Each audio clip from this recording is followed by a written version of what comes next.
we're stuck with the people, but if there's people that are having issues, and are we going to invest the money in really coaching this person, or are we going to see them out the door? Because no amount of coaching is worthwhile. And then what gap does that be? Or, yes, we're going to train this person, but then how are we going to incentivize the person's employees saying, and we're getting along a lot better now because he understands where I'm coming from in my background, right? So it's, the yes and is, it's looking at learning initiatives, but it's also looking at selection, promotion, and then compensation and incentive on the backside. And in confirming what you're saying, it's interesting because in your to your earlier question of the experiences, I worked for this organization, this company, small company, but the owner, it was like a company of 20 people. The owner himself didn't want innovation, didn't want employees to talk to each other, and did not want an employee identity. He literally, like, if two people talked to each other, and it was micromanagement, and it was so interesting. It was just so painful and interesting for me to watch. And there was nothing to be done because it was his company, and that was he was thinking that way. So it was very interesting to actually be in a situation like that and just like see them out the door, or you say goodbye. For me, when I was like doing marketing for them, so was that a successful company? He is very old school, like you were saying, very old school. They've been the same way for 20 years, same people, and I wonder how. And it was very culturally. It was one kind of one group of nationalities that worked there. That was very interesting. They're usually very, whatever you say, they're quite satisfied, and so it was very interesting to see how he's exploiting that, and it was very bad. Well, I mean, it's interesting is that there's still other forces at play, and that seems very much like people are attracted to different organizations, and then if it's a good fit, they stay, and if it's a bad fit, they leave. Different opportunity costs aside, certain markets are more amenable to that, but yeah, so that's interesting. Yeah. Here and here. So when I was about 16 or 17, I worked for Hollister and Abercrombie and Fitch for about a month. Oh, great. Yes. I can just see where this is going. So there's yes. Yeah. And right at that time, I think they had like diversity, like lawsuits happening. And I remember during my interview, the group interview, like, what does diversity mean to you? Yet when you go into the job, you can only wear gray, white, or blue. Well, yeah, look at what's plastered on the walls, right? In their ads. Yes, and so now that I think back to it, there's that lack of identity freedom, and it's inside of the organization. And also, I was working at a Hollister and Abercrombie Fitch in Hawaii, where there's a big tourism, just so much, the tourism industry is just so big that they have to market to different cultures or else they fail. So you notice that you go in there and it's like people are saying hi in different languages, or I have to say hello in Japanese, or the pictures. I noticed, a couple of years ago, the ads of the men and the women. You'd see a group of diverse, like an Asian person, a black person, a white person, all in the same. And they would, if they were individual, they'd have like their ethnic name. Like, yeah, so you would see a lot of those things going on. Yeah, so I mean, did you feel like that was sincere, or did you feel like? Absolutely not, and that's why I left after a month. And it's more a marketing tactic than their way of saying, okay, we're really trying. Yeah. And no. Yeah, I mean, it's, and in a way, it's like, you want companies to kind of get it. But then this is like an example of not getting it, but knowing that they have to do something because their client base is shifting, and not doing it well. Yeah. Yes.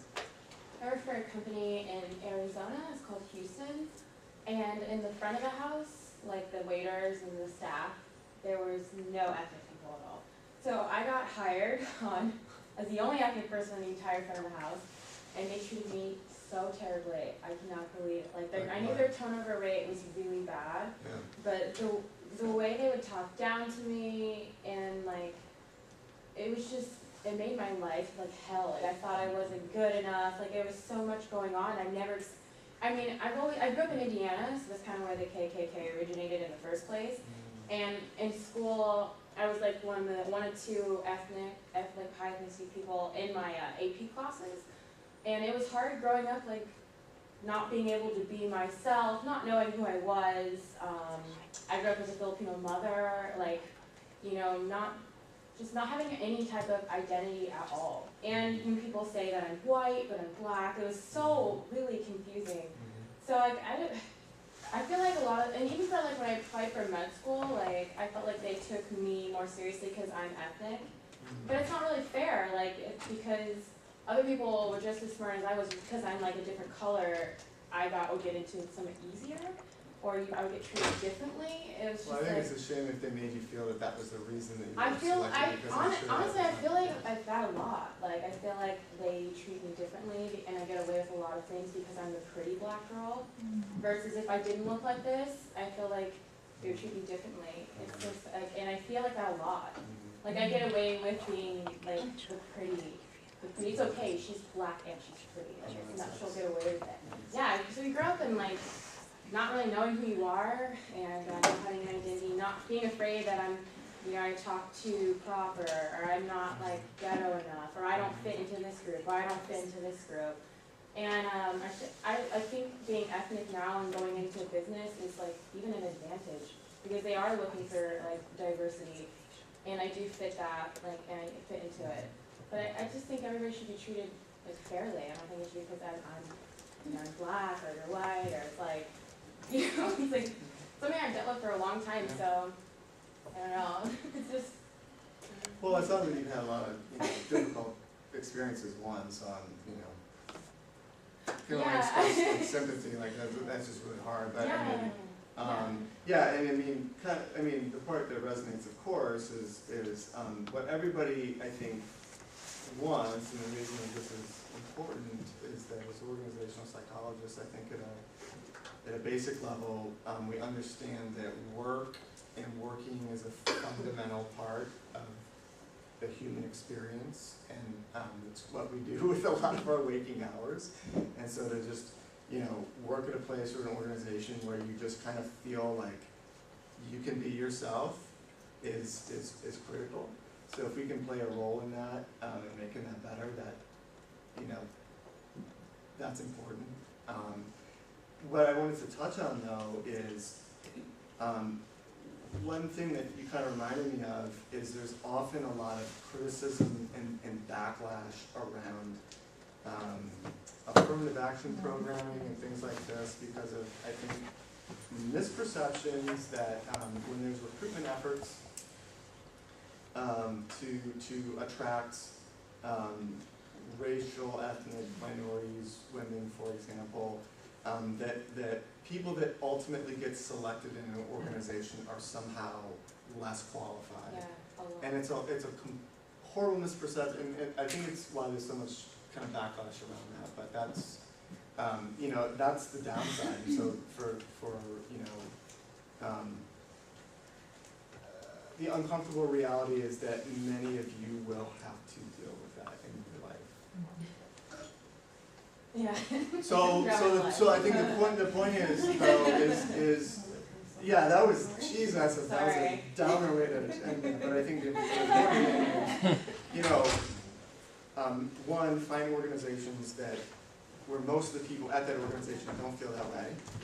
And if you're at a place like you were, bide your time, do whatever you need to do to make yourself feel well and like psychologically well, and then leave them, like this is what the research is showing though, isn't it? Is that we're seeing people leave if they don't feel like organizations are managing diversity well.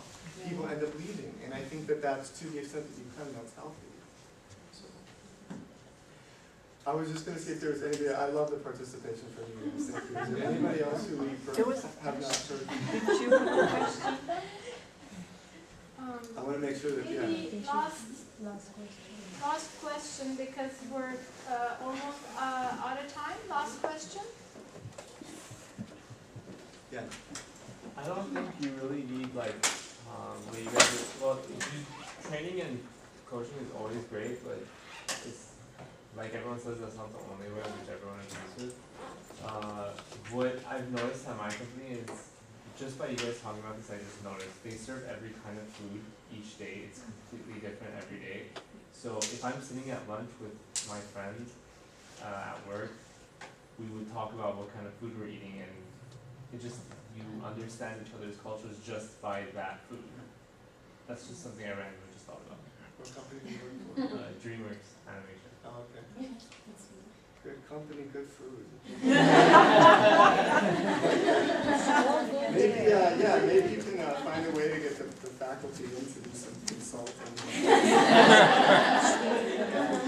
So let's end with that. Thank you all so much for your time.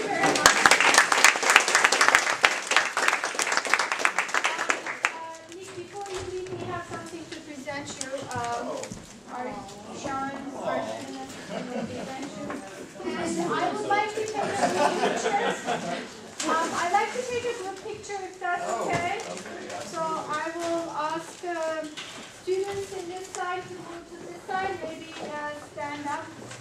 So we can take a big group picture. Now my wife is going to ask questions. You can show them the card.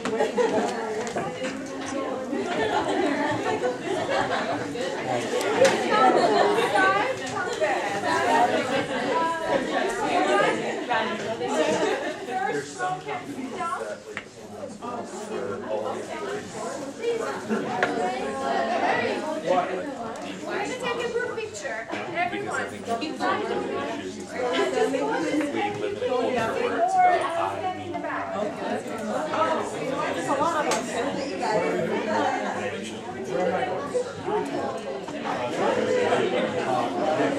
Last place I worked,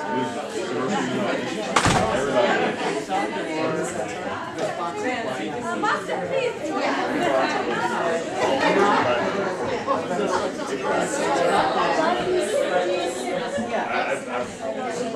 Magda, how are you?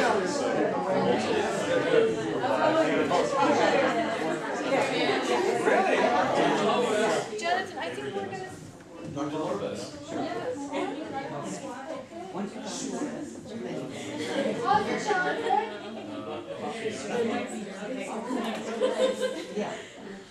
We're golden.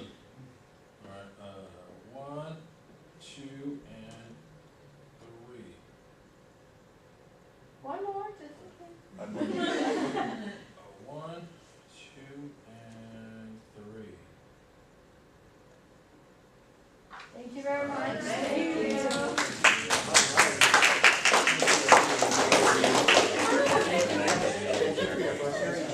How are you?